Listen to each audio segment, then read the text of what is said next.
Welcome to What is Going for new thought from the edge of Each week on Time's flagship radio show, veteran broadcaster, author, and media consultant Sandie Sedgbeer conducts thought-provoking interviews with inspirational authors, artists, musicians, scientists, speakers, and filmmakers who are working at the point where spirituality and science meet consciousness at the very edge of Here is your host, Sandie Sedgbeer.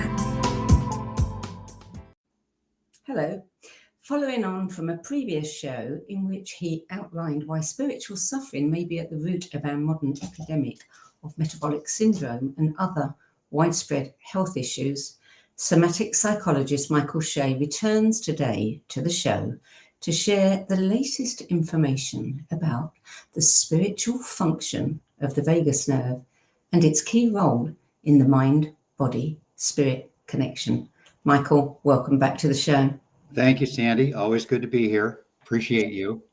So I read an article on the BBC Science Focus webpage today that described the vagus nerve as a sort of polymath of the parasympathetic nervous system, getting involved in everything from breathing, heart rate, swallowing, sneezing, digestion, appetite, immune response, body weight, mood, and even orgasm.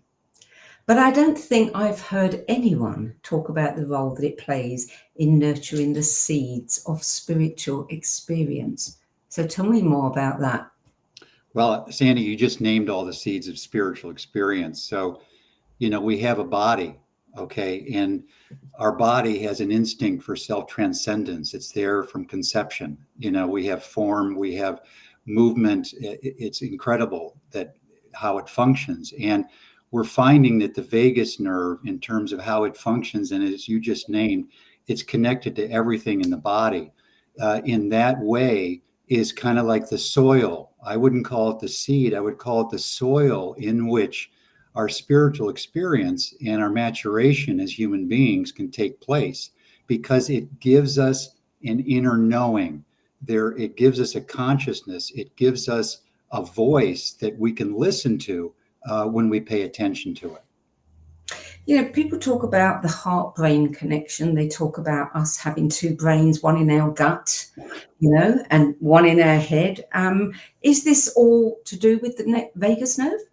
Yeah, really, it is. And first of all, you and I are going to have this conversation as if they're separate things, but we always have to consider that it's just one thing we're talking about, but how things are connected.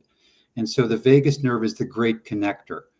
In the human embryo, when the vagus nerve develops, its cells, start in the back of the head here. They actually come through the neck. And where do they go first? The lung and the heart. And where do they go next? They go the intestines. And what happens is a certain amount of cells in the intestines, they slough off and they become the enteric nervous system. And those cells create connections to our spinal cord in the back of us to go up to the brain.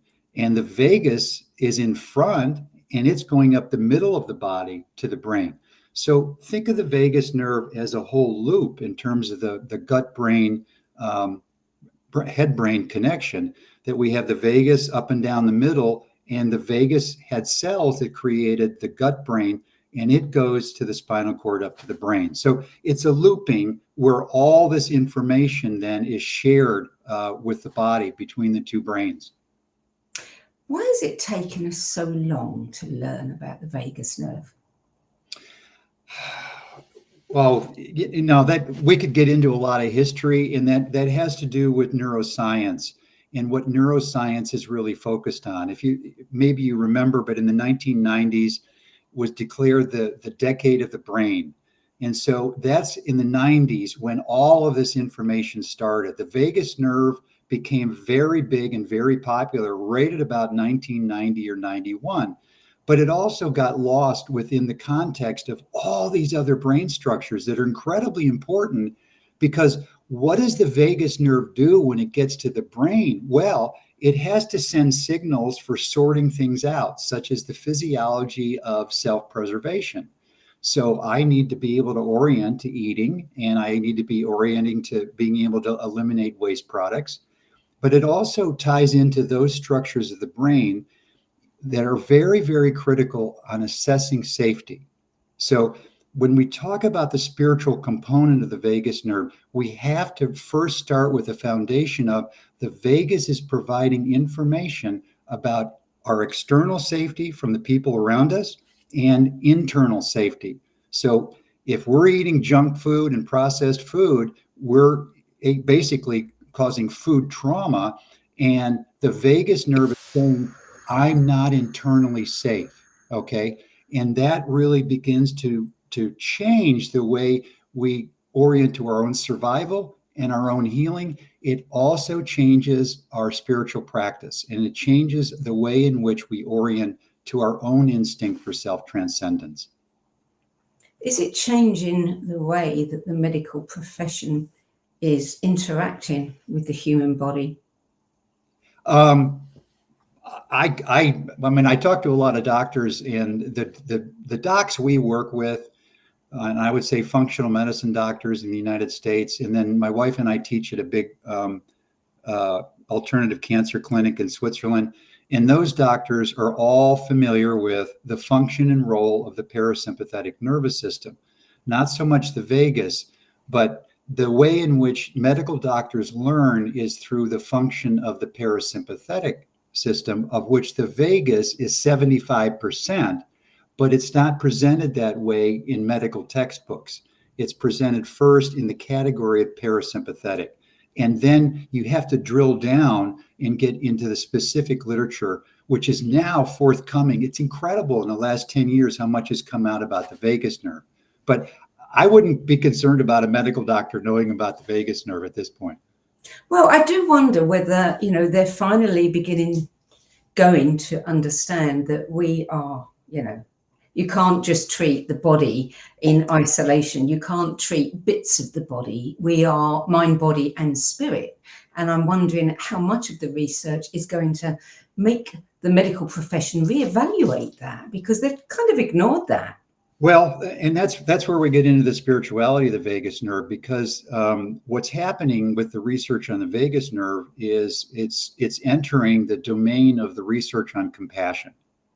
So the Oxford Handbook of Compassion Science that came out like 8 or 9 years ago has a beautiful article on the vagus nerve and why it's important in spiritual practice, and how the vagus nerve gets activated in contemplative practices to generate compassion. Now, take that little snippet, and we see that there's several medical schools, one in particular in California, that just got a huge funding 2 years ago to start a school of compassion. So yes, it's very slowly entering into the medical community from the domain of the compassion research. And there's a lot of compassion research. This Oxford Handbook of Compassion Science, and now there's other prestigious books that are like $300 a piece to buy. But that's what the medical community needs, and it is starting, and it's very slow. There's a lot of research lately on altruism and how, people who are altruistic and generous actually live longer and are healthier. So, again, it's the same kind of thing as compassion, isn't it? Well, altruism is kind of the end result of the spiritual path. So if you could say that, in life, we have spiritual formation where we have a spiritual being, when we're a child, and we have different ways of relating to our spiritual process. And then there's the spiritual maturation that goes on, over time. So it's very important to appreciate the developmental aspect of that and compassion, but it requires contemplative practices. This is what the research now is pointing to, that in order to link together, let's say, compassion with the vagus nerve with spiritual maturation, we need to have be in the domain of contemplative practices. And so we have the new named field of contemplative neuroscience, and the vagus nerve is in its function is really influencing that. So this is a very big part of the relationship between spirituality and the vagus nerve and compassion in general. But altruism is the maturation.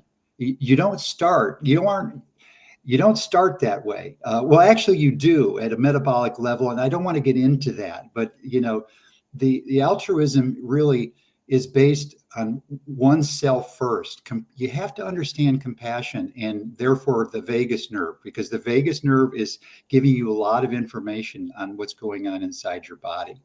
You've got to have compassion for yourself first. You've got to really take care of yourself. You've got to be your own caregiver. It's extremely difficult. Let's not use negatives. It's very difficult to care for another person if you don't know how to care for yourself. It's called compassion burnout. Compassion fatigue now is big in the helping professions. I had a year of training as a multi-faith chaplain, and it was very, very big. I just didn't want to get placed in a hospital and have to deal with that level of distress, which is constant. So you have to take care of yourself. So in terms of compassion and altruism, you have to be altruistic to yourself. That is, as you may know, very difficult to learn. It took me a long time to learn that. And I'm still working with that because I'm in the helping profession. So already this morning, I've done a consult on quite some time with a patient with breast cancer, and just the horror of having going through that process and getting ready for the surgery tomorrow. So it's around us all the time. And this afternoon when we finish, I'm going to take a break and go to the beach because I need time away from that level of giving and caring and being compassionate and taking care of myself. So with all the research that's emerging and with this knowledge that, we've got to be, contemplative practice is so important. Is that kind of throwing a bit of shade on all of the devices that are suddenly coming on the market, to rebalance your vagus nerve? I hate to say this, but there was a journalist in the late 1800s, Ambrose Bierce, and he said, nobody ever lost a fortune underestimating the stupidity of the American public.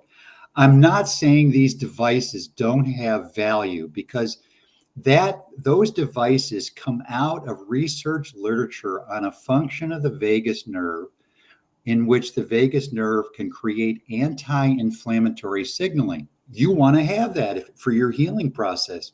So there are ways that you can electrically stimulate it. It was based on research where they would surgically implant a device by the vagus nerve. It comes real close to the surface right here by your collarbone. And then you could just pass a device over it and it would stimulate the vagus nerve and create an anti-inflammatory response for patients with multiple sclerosis, with MS. Now, on the internet, you can buy it anywhere and you can put it on your ears because that's what you do. And you go from there. And to stimulate your vagus nerve, most everyone has inflammatory processes going on.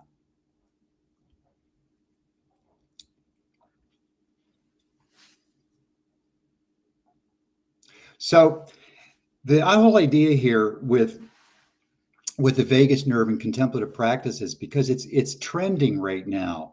I have in the past 3 or 4 months, I have seen more books come into my practice right now that are integrating polyvagal theory and vagus nerve into contemplative practices, especially yoga. That's really big.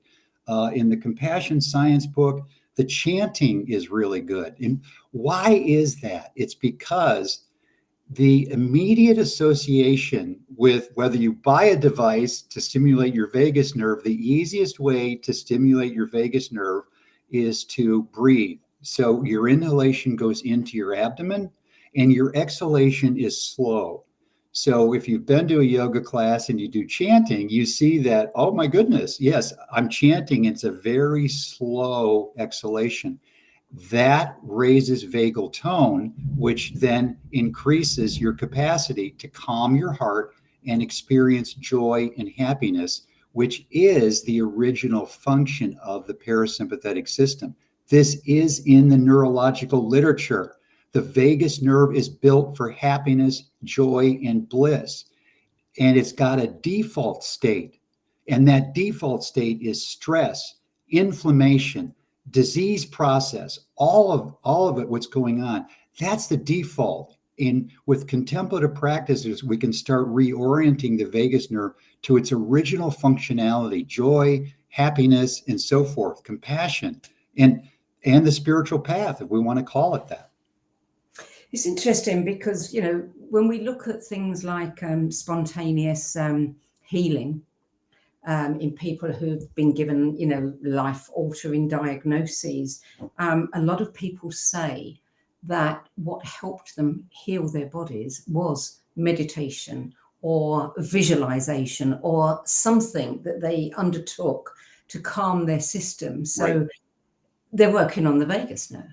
They're working on the vagus nerve, and that comes within that whole domain of contemplative neuroscience. And there's a whole lot of different ways in which that happens. And Sandie, the thing is with the spirituality component is that all of these experiences that we're trying to induce with contemplative practices, they are already occurring naturally. You and I had some correspondence about this new book that's coming out on it just came out, and I've been reading it, on the new science of awe. That anytime we can be walking around and all of a sudden see something beautiful, and what happens is we get into a very spacious, open awareness that relaxes us, that creates a type of open attention to something larger or deeper within ourselves that's already there, and we're just remembering it. It's innate. It's built into us. It's critical to understand that component of that we have this self-healing capacity that's generated from within the vagus nerve and our state of mind. Yeah, I mean, awe is, it is appreciation. It is gratitude. It is all the things that we've been told about for a long, long time that we need to, cultivate. Right. Well, and the thing is that, again, the point being that we need to recultivate them because they're innate. Compassion is innate. It's within us. I mean, from religious perspectives and spiritual perspectives, they all will say it's in the heart, and I get that, because the vagus nerve, when its tone is correct and really a high tone, which means you have really low stress, you have the innate automatic compassion responsiveness. You don't have to generate compassion responsiveness. It's there and it will happen naturally. However, contemplative practices are necessary in order to, what's the best way to help that process mature, or, as they say, to make sure the soil is fertile for that seed of compassion to continue to grow. Very, very critical. Well, it's very timely, isn't it? Because, I mean, what are we looking at in the world? People are angry. People are depressed. People are in fear.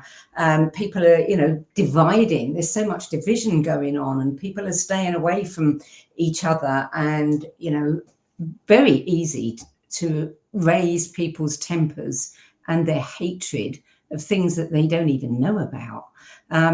What we need is exactly this. Well, we need, yes, we need to calm down. we need, anger and hatred are the most cardiotoxic emotions that there are, but we can calm down, with contemplative practices. But we also have, remember, the capacity with some of these contemplative practices, and especially Eastern meditation, that it's our mind and our thoughts that are creating this distress. So, for instance, when I read world news, and I don't read a lot of it, my wife and I have turned off the TV, but I like to stay informed because I'm ex-military and I want to know what's going on, because I made a commitment that I could be called up anytime. I was a military officer, and that means anytime in my lifetime I can be called up. Not that I'm going to be called up, but the point is that I want to pay attention, but I don't drill down in it. And I realize that it's the way I think about things. Is this really polarization that's going on? Or is this just the way the world has functioned from the beginning? There has always been war. There has always been trauma. And there's always been attempts to overcome it. It seems to be like some type of balance is always operating within the world. And so part of that is being able to see anger and rage and this incredible, I completely agree, this incredible division that we see on the planet right now. But we also have to tone down our thoughts about it and our participation and our taking sides with it. So that's a mental function that is also going to help the vagus nerve, but we're also going to need other processes where the vagus nerve interacts with our body. Okay, so we've got the mental component that we have to calm down and see the world more holistically as one thing. And then we've got the body upset that's happening that the vagus nerve is also functioning with. So the vagus nerve is related to both of those. Does that make sense?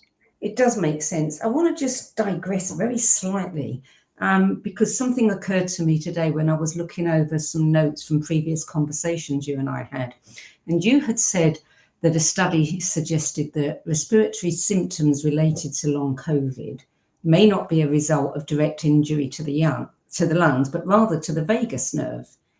And that made me think about the vagus nerve. It made me think about the anxiety and the anger and the fear that has been getting worse since the COVID pandemic. And I wondered whether there was a connection there.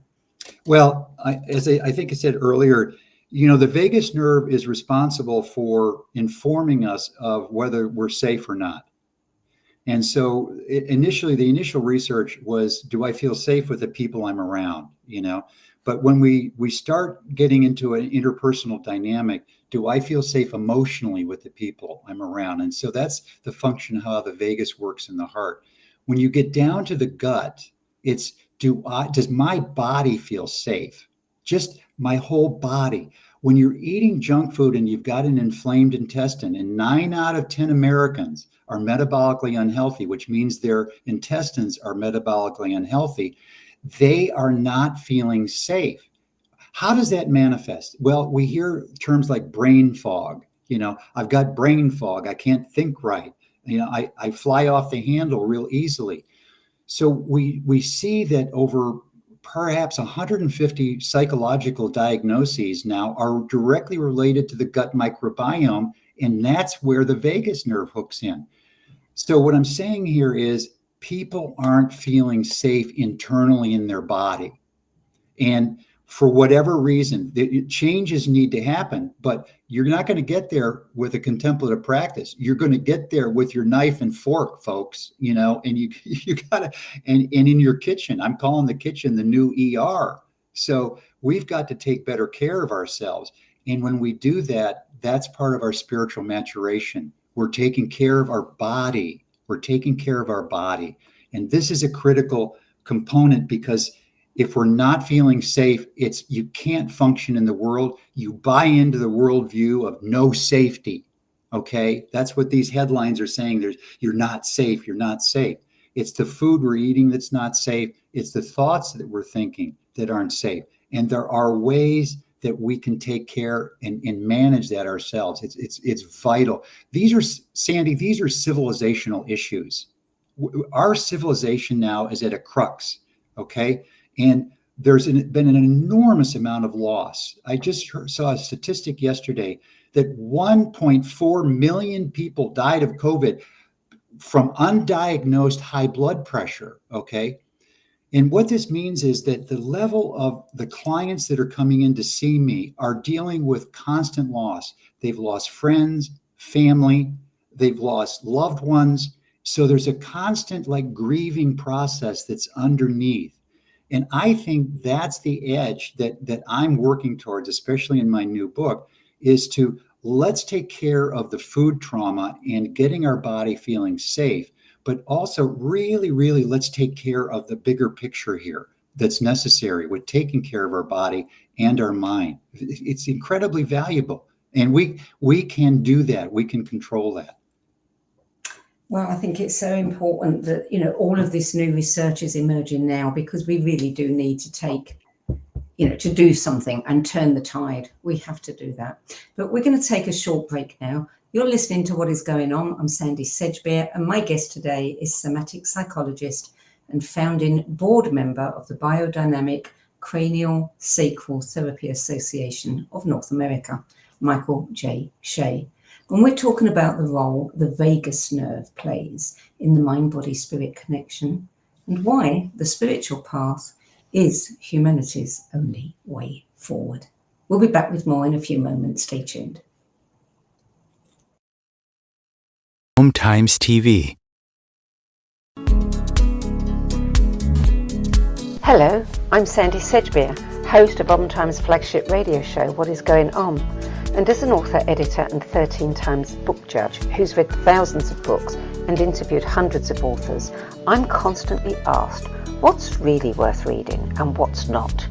So I created the No BS Spiritual Book Club to help you save time and money by picking the brains of discerning names who've walked this path before you. There's no catch, no fees and no BS. Just an ever-growing library of 10 best spiritual book lists from some of your favourite authors and teachers, plus free book excerpts, audios and video interviews with people like Don Miguel Ruiz Jr., David G., Lee Harris, Mark Nepo and more. From well-known classics to hidden gems you've never heard of, it's the only no BS guide to the best spiritual books to enlighten your journey of self-discovery. So why not join the club? Get inspired and save money at the nobsspiritualbookclub.com.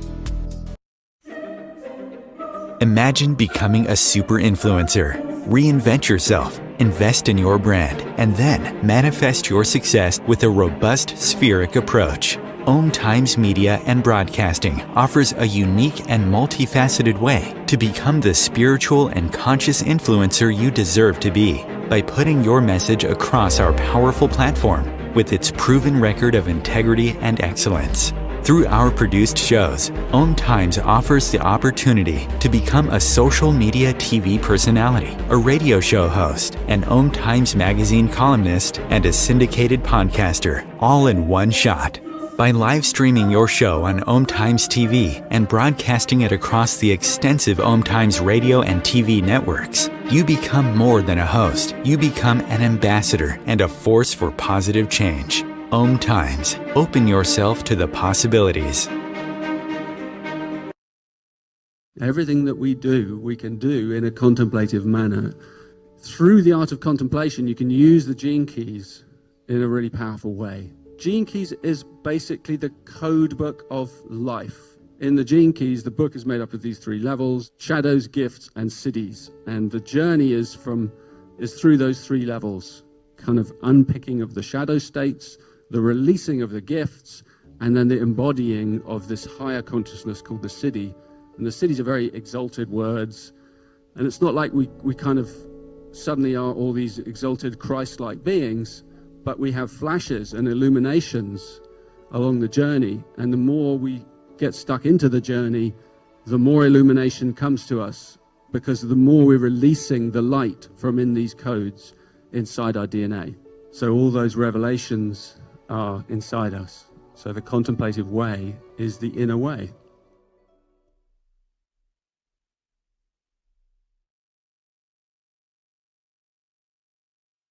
There are 16 million children struggling with hunger in America. That's 1 in 5 daughters, sons, neighbors, and classmates who don't know where their next meal is coming from. Yet billions of pounds of good food go to waste every year. It's time we do something about it. Feeding America is a nationwide network of food banks that helps provide meals to millions of kids and families in need. Visit feedingamerica.org to help them feed even more. Together, we can solve hunger. Together, we're feeding America. Welcome back. Michael Shea. Interesting that Richard Rudd was just talking about the contemplative way being the inner way. Yeah, it's beautiful. And, so many of these religious traditions and spiritual traditions, they have spiritual maps.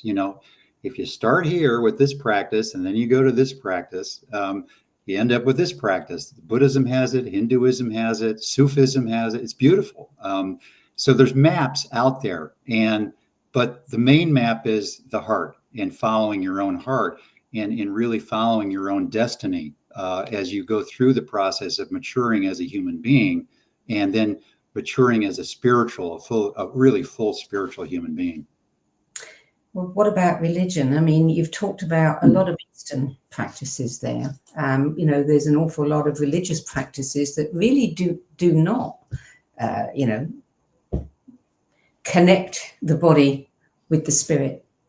Well, part of the problem with that, Sandie, is that there's some research literature pointing out that repetitive spiritual practice, so repetitive praying, like saying the rosary, or different repetitive forms of religious practices aren't valuable at all. They don't really help. Okay. So here's what's happening. I read that, and I was raised Catholic. Okay. And then I went into a phase of atheism. And then from atheism, had a devastating experience in the military and converted to Buddhism. Converted is a really interesting word, but I thought I became a Buddhist. And now I'm trying to not identify with any particular, religion in general. And I've had a recovery around my own Catholicism. So how is that possible? Well, the contemplative neuroscience, in all of these religions, there's contemplations. And one of the things that's happened is that I've got contemplations that I do as a Buddhist practice. I've got a yoga certification from the local yoga studio. So I love the Yoga Sutras of Patanjali and the 8 limbs of yoga. And so I teach a class on Pratyahara yoga, the turning inward of the senses. But I've also had a recovery around my Catholicism in the sense that I am doing different contemplations. So, for example, last year, when I wrote the book that is coming out next year on the heart, I did a contemplation on the 7 sorrows of Mary. So, and I'm actually looking at over here an icon from Greece that I got showing 7 swords going through Mary's heart. And that goes back to the discussion we had a couple of minutes ago about loss and grief, that we are in the age of loss and grief. We need to start acknowledging that. But then I had a knee injury in the fall. Actually, was it in the fall? Something like that. And it really bothered me. And I had to travel internationally. And I decided to contemplate the 5 wounds of Jesus as a way of managing, walking slowly and just imagining, that there had been nails going through my feet and so forth. And it really helped calm me and reduce the pain. Point being that all religions have contemplative practices that can be really, really valuable, and get you closer to your own sense of spiritual maturation and your own sense of spiritual authority. It's your spiritual authority and how and where that lives, especially in your heart. But for somebody who has not had a religious upbringing, doesn't do yoga, doesn't do much in the way of meditation, where would they begin?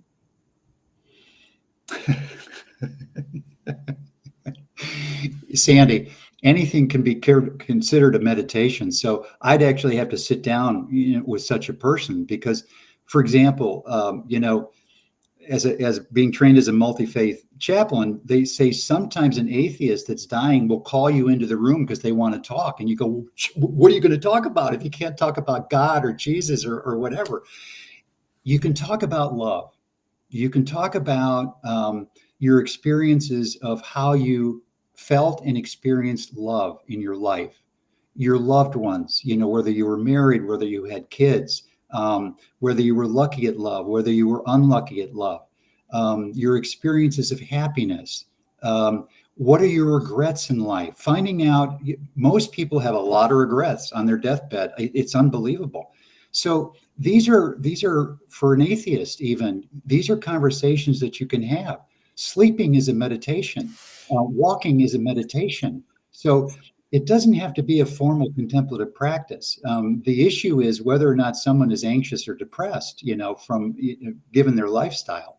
But, Krishna, there's a funny expression in Hinduism I like a lot, and I say it in class sometimes. And it has to do with Krishna. Krishna says, if you want to follow the spiritual path, I will give you the tools to follow the spiritual path. Krishna also says, if you do not want to follow the spiritual path, I will give you the tools to not follow the spiritual path. So it's all spiritual path. I had to have 20 years of atheism, and it really upset my wife the way I was bashing, especially Christianity. And it really upsetting because she's a minister. And it's like, it's like, here we are. So it was a marriage issue. But the point is, it was something I had to overcome, because I see now more the notion of love, of kindness, of no regret, of being impartial, all of these things that are the seeds in the soil for altruism, so that we can extend that to everyone. Your next book, as you just mentioned, the Biodynamic Heart, Somatic Compassion Practices for a Clear and Vital Heart. Tell me about some of these practices.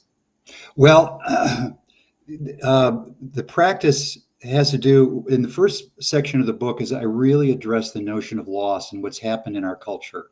And so it's really the practices of being able to acknowledge loss, and to be able to support each other in grief. I'm reading, my wife and I do a lot of reading now on grief, and I've actually got a set of cards, these 52 cards I just got from Wisdom Publications.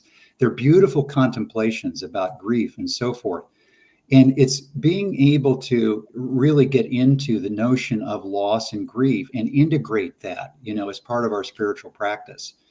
But then it gets into my own particular autobiographical dynamic associated with the terrorist bombing attack that I was in the military.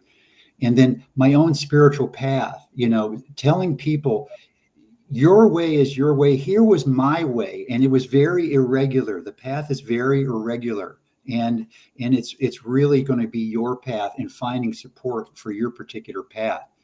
And then I get into the different dynamics, especially associated with the instincts. You and I have had a conversation about the vagus and the metabolism of the human body, and the disruption of the metabolism. Metabolism is linked to our instincts, just like physiology is linked to our anatomy. So the book gets into a very detailed discussion of the science of interoceptive awareness, and how we can feel the vagus, how we can feel when we're hungry, how we can feel when we're full, but especially what's called cardioception, the neuroscience, the science of feeling our heartbeat. So the main meditation that I do with the vagus nerve is to breathe and then feel my heartbeat, because heartbeat, when you're consciously aware of your heartbeat, initiates the instinct for self-transcendence and is directly linked to empathy.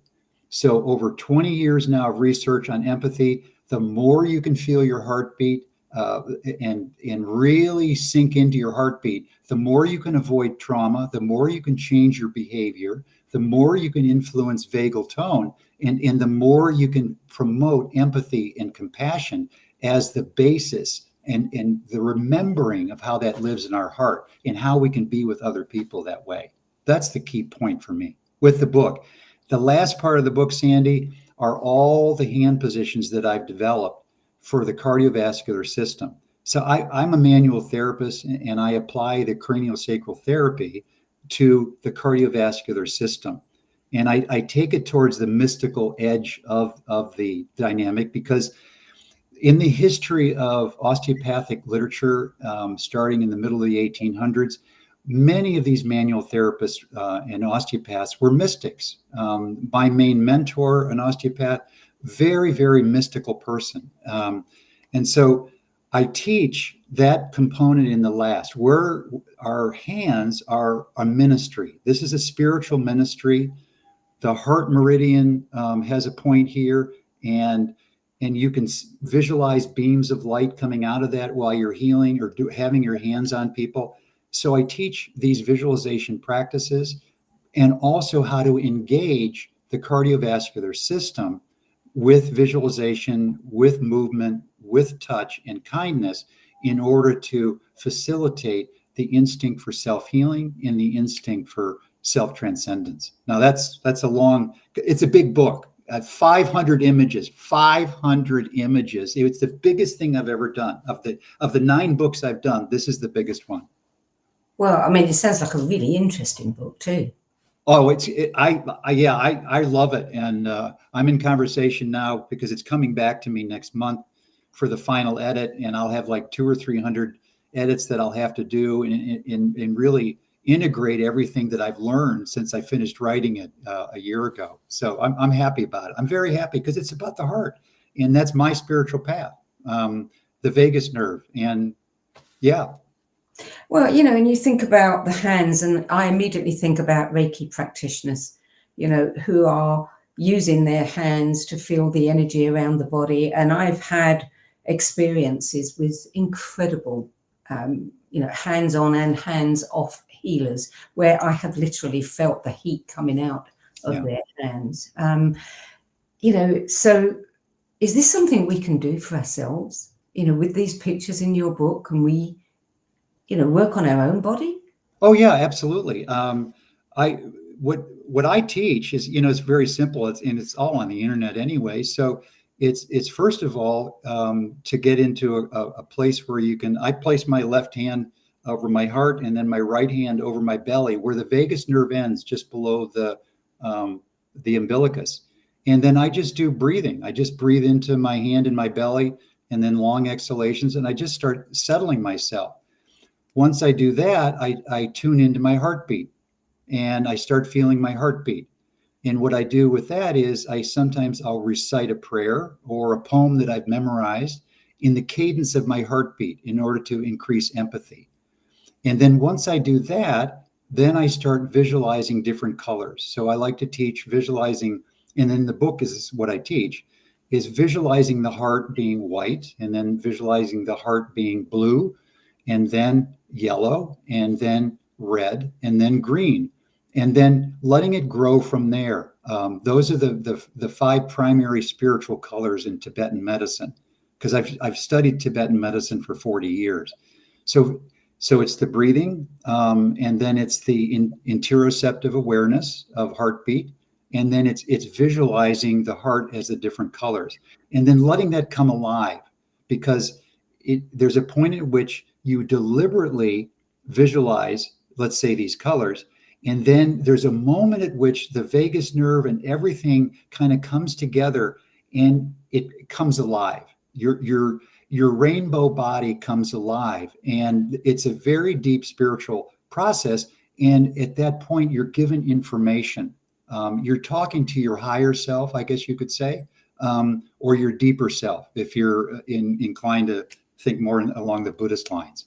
So that's just the simplistic, and I wrote a whole book about it, but that's the simplest instructions right now for whoever's listening to this. It's easy. What about the chakras? Where do they come into this? Because you could also be visualizing the chakras, couldn't you? Well, what happens is that when you visualize your heart as the 5 colors, you're actually visualizing the 5 colors of the heart chakra. In different systems, even in Hinduism and in Buddhism, different schools have different colors for everything, including the chakras. But I will say that the heart chakra is the most important chakra within that system. Now, that being said, the reason these visualizations are important is because they affect the subtle body, and they will wake up and they will stimulate, especially the heart chakra. That's the main one that I'm interested in. And I do have a spiritual practice where I do work and visualize the other chakras. But anybody listening to this, it's the sum total is always going to be about the heart and the importance of visualizing the heart. Sandie, the reason why this is important is that you're activating biophotons. When you do these color visualizations, all cells in the human body secrete, or they don't secrete, they emit colors, they emit biophotons. This means that when you visualize the subtle body, as I've just described, whether it's a chakra or not, you can positively affect and change the metabolism of your body. This is why I'm teaching it. So in other words, you go into your subtle body for visualization in order to heal the cells of our body at a metabolic level, because this is the disease du jour that we have in our culture. We are metabolically unhealthy human beings now. And by visualizing, especially these colors, and which becomes an activation of the chakras, wow, our metabolism changed. I've been teaching this for several years in Europe. We've seen it over and over again. My teachers in training have seen it over and over again. We've got to have different ways, Sandie, to affect the metabolism of our body. Yes, I talked about diet, nutrition, and all that. Yes, exceedingly important. But we've got to have a contemplative practice that affects the vagus nerve and affects our metabolism. So that's what the book is primarily about. So when you talk about aligning the metabolism with the cosmos, this is what you Yes, right. Well, when we talk about spiritual process and we talk about the vagus nerve, when we see you and I at the beginning, we talked about this incredible polarity that we see in the culture right now. But one of the things that happens, the more spiritual practice that you do, is you become altruistic. Yes, you feel more connected to another person and to groups of people, and you feel really bad that a lot of people just died in a big bombing somewhere in the Ukraine. Yeah, I get all that. And at the same time, the new science of awe, and it's not new science, is the idea that we get connected all the way through to the center of the earth, through our body, all the way to the North Star, if you're in Taoism, but we get connected to a larger universe. So we want to feel that total connection of one thing, or openness to one thing. So that's the dynamic with the cosmology of feeling one with the universe. There's that old Dalai Lama joke about the hot dog vendor. I don't know that. Oh, God. I don't mix with the Dalai Lama. Pardon? I don't mix with the Dalai Lama. I know you've got a connection.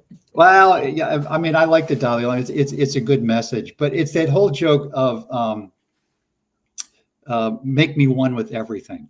The Dalai Lama goes to the hot dog vendor, because when you go to a hot dog vendor on Coney Island, you say to the vendor, make me one with everything, the ketchup, the mustard, the relish, and everything. And when the Dalai Lama says, make me one with everything, it means make me one with the universe. So it's a funny little joke. Yes. The Dalai Lama doesn't understand that joke. Somebody in Australia told him that joke on live TV, and he looked at them like they were crazy. Okay. So what you're saying is, I mean, we tend to think there's a lot of phrases that are bandied around, and people say that, we all have the capability to heal the suffering of the world. And we think, yeah, but what does that actually mean? You're talking that we literally have the ability by doing the contemplation, by connecting with our heart, we literally have the ability to heal the suffering of the world. We have the capacity to heal the suffering of the world by the way in which we perceive it, and whether it is a very disconnected mess or whether there's part of a larger plan. And so, or we just finally give in, Sandie. We finally give in. This is a mystery that I cannot understand. And I accept this mystery. Acceptance therapy is very popular now. So I accept this mystery, and I no longer have to be so upset and concerned about it because it's a mystery. And I know there's people working on trying to help. And the way I can help is by not getting upset and getting emotionally distraught about it. When I don't have to get distraught and emotionally upset, I can heal the world, because I see the world as one thing, as an interconnected whole. And I accept that it's a mystery. I can't solve it. You can enter a mystery, you can't solve it. So I know you and I are living in a mystery, and it's a big mystery, and we need tools to navigate that mystery within ourselves and to reduce the toxicity of hatred and anger, and really see the interconnectedness of all of it. Well, yeah, and we know that the spiritual path is the only way forward. We have to embrace that. Yeah, and again, earlier we talked about, and that's the problem, with the medical community. Back in the Renaissance, the Catholic Church cut a deal in Paris with the medical authorities, and they just said, look, you take the body, we take the spirit. You don't get to have the spirit anymore. And we've been paying a heavy price for that. Sandie, we've been paying a really big time heavy price for that. And so my work and the work of all the people I know and am with is to bring back a spiritual understanding and integration, that we are a unit of function of mind, body, and spirit, which we've been told forever, but we have to realize that, and we can realize that when we raise vagal tone, when we have compassion practices and contemplative practices that allow us to really nurture that seed in soil, that it will bear the fruit of inner realization of one thing in non-duality, and also that one thing of altruism, of really, I need to be more kind. I need to be more kind to the people I'm around, to my wife, to my community, wherever I can be more kind. Absolutely. So how long have you been working on this book? Sounds like a long project. Sandie, it's interesting you say that, and thank you for asking that, because I started writing this book 20 years ago, and it took like 4 or 5 years, and I was working on it with my sister, and we got a contract from a big time publisher, and then it went through the editorial process, and something triggered the publisher, and they canceled the contract. So it just sat. It sat for a long time, and then COVID started, and my previous publisher at North Atlantic Books had moved to Inner Traditions, my current publisher, and out of the clear blue, he writes me and he says, "Do you have any books we can do?" And I said, "Yeah, I got 2." Because with the COVID, my cohort of students and so forth said, "You've got to write about the immune system." So that's my current book, is the Biodynamics of the Immune System. And I really wanted the heart one done, but they said, "No, we'll do the immune system because of COVID and blah, blah, blah." But so then finally they said, "Yes, we'll give you a contract for the heart book." And that's really where I'm at right now. It's the fruition of 20 years of contemplation and writing about the heart and looking at research literature, the vagus nerve, all of the things that we've just talked about. It's a fruitional piece for me because I really feel it's important to shift the whole discussion and dynamic of how we heal the body, how we heal ourselves, and how we integrate the spiritual component. And how easy that is. It's an aptitude that's different for you. It's different for me. I've got practices that I've learned, that I've rejected. They don't work for me, but now I've got the ones that do work for me. It's trial and error. You've got to keep going, whoever you are that's on the spiritual path.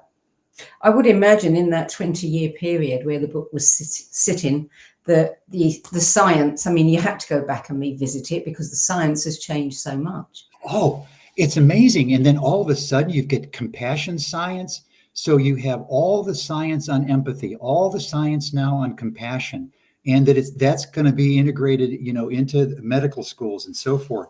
So, and you've got loads of literature now, research literature on gratitude, all of these things. It's just incredible. And yet we have to remember, Sandie, it's innate. It's there.